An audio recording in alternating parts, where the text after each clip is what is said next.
جو ہے بلام سے پوچھیں اس کی مرضی کو جاننے کہ کیا وہ آئے گا.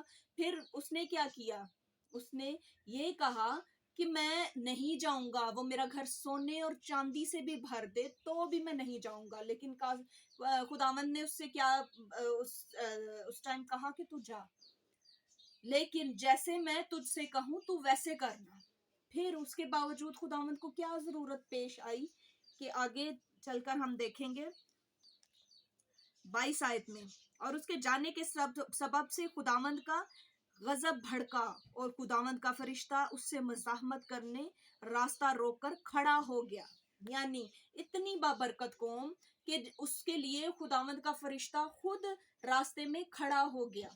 یعنی خداوند نے بے شک اس کو اجازت دے دی, خدا جیسا چاہتا تھا خداوند نے کہا کہ جیسا میں چاہوں گا ویسا ہی کرنا, لیکن اس کے باوجود خداوند کا فرشتہ جو ہے وہ ننگی تلوار لیے راستے میں کھڑا ہو گیا.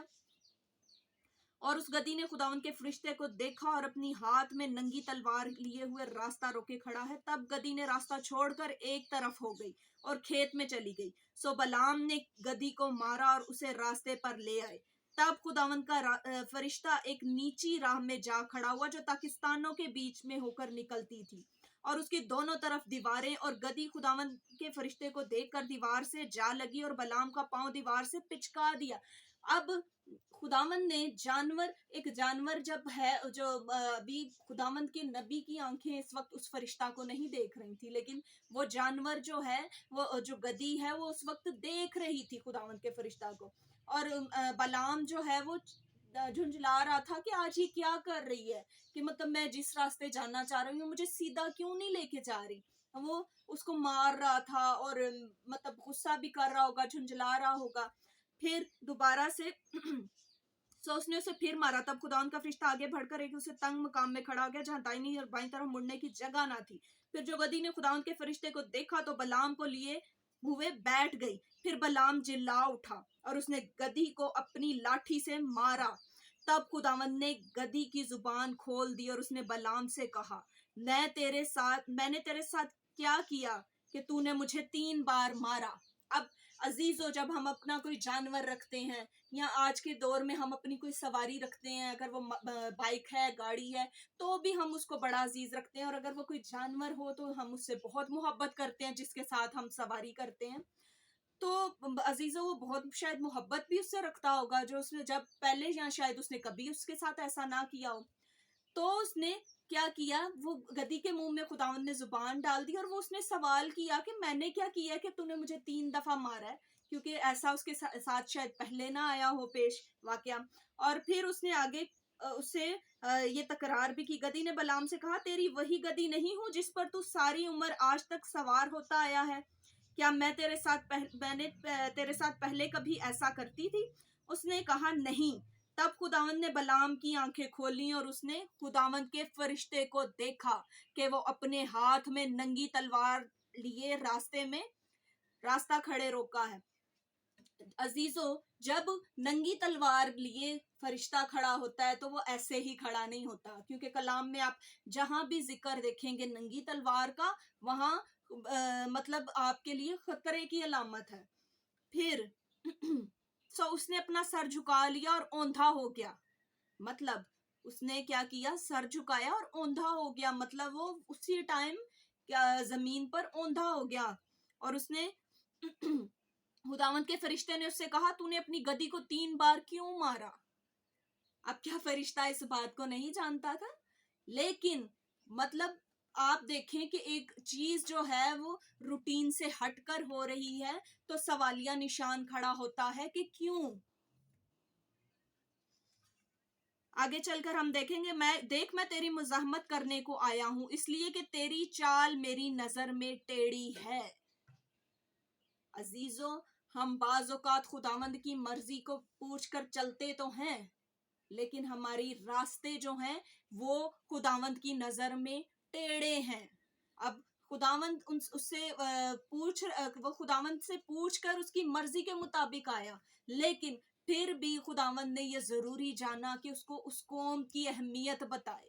خداوند نے پھر بھی ضروری جانا کہ وہ اسے اپنی قوم کی جو اس کی حرمت ہے وہ اسے دکھائے. وہ دکھائے کہ میں زندہ خدا اس قوم کے ساتھ ہوں. آگے دیکھیں.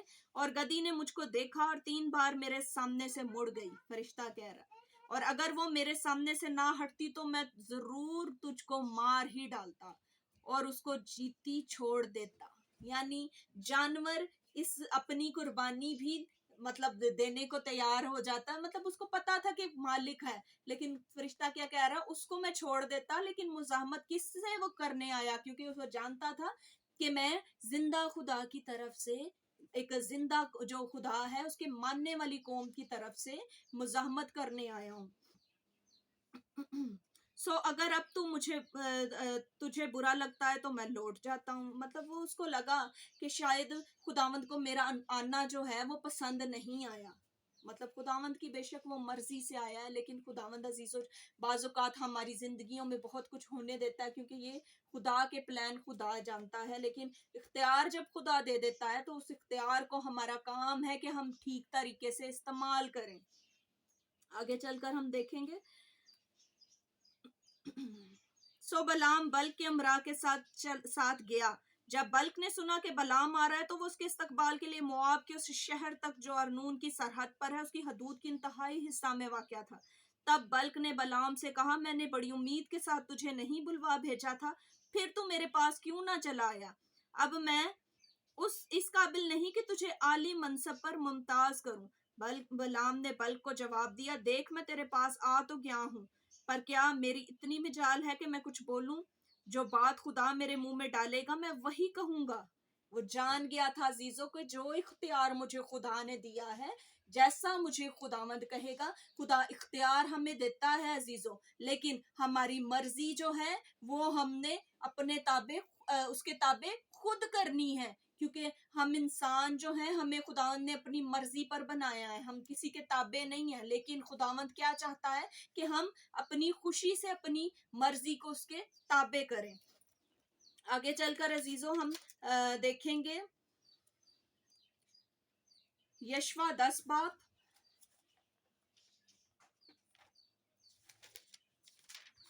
اس میں عزیزوں اس میں بھی اختیار کا ذکر ہے. ہم دیکھیں گے کہ خداوند اختیار تو ہمیں دیتا ہے, لیکن اس اختیار کو ہم استعمال کیسے کرتے ہیں.